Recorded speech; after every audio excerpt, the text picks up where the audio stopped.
And what we draw attention to here is look at what the individual ANC MP says. And I'm not hooking the entire submission on this. I'm just saying here's another indication of the reality of how politics operates in the House. Is Ms. T. Mohammed Phala. Yes, Mohammed She wanted Phala. correction of her votes, whether it should be yes Correct. or no. So that's it. But even if we didn't have that evidence on the record, the debate goes back to that earlier Glenister point that I made, which is that it's not wrong for a litigant to say that the structure adopted in decision-making lends itself towards unlawfulness, and that the basis of the attack which is being launched, and which my clients have launched, is to remedy that potential unlawfulness which stems from the structure as it exists. And so we would say, never mind the evidence, there's also the Glenister line of arguments which allows us... Sorry, before you leave this point, doesn't that interchange or reference to Mrs. Mohammed Phala indicates that she looked and realized that her vote was wrongly captured? She wanted a correction of that, and that in itself would mean that she exercised her mind. No. Or we should read into it that she had been influenced. But look at her actual words, because that's important then. Because what the actual words say is, it says, it came to my attention that my vote for party line is captured incorrectly. Vote for party line is no.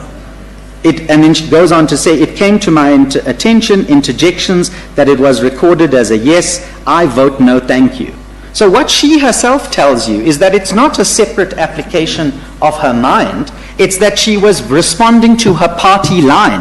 And remember, there's a distinction here about the party line. I think, based on UDM at least, if it was a nakedly political party line, so in other words, Minister Lamola said, whatever this report says, as an ANC MP, you vote against it, come hell or high water. That would be a clear violation of UDM. But in this particular context, there's a clash here between a party line which is constructed on what we say is an incorrect evidential threshold, which is then dictated to party MPs to vote it in a particular way. And when her vote is accidentally recorded as going one way, she stands up and she says, I'm sorry, my vote according to the party line should go the other way.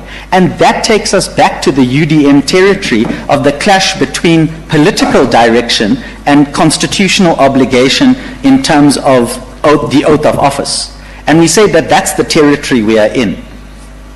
But we all live in South Africa.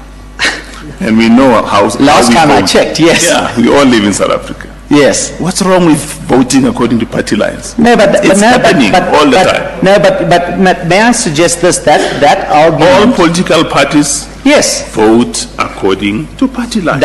That's perfectly correct, but what UDM foreshadows is the clash between those party lines and constitutional obligation. But if we step away from that UDM clash point, and let me accept for the moment what you say, that party lines are perfectly legitimate, then what that invites is the party line given and relied upon, and whether that line is a lawful reason. And that takes you to the first example I sketched out. It's something else. Yeah, so I think, yes, that's what I would say. All right, let me conclude. Sorry, there was a second response I owed you, okay. I think. The first one was about the will of the people. Judge,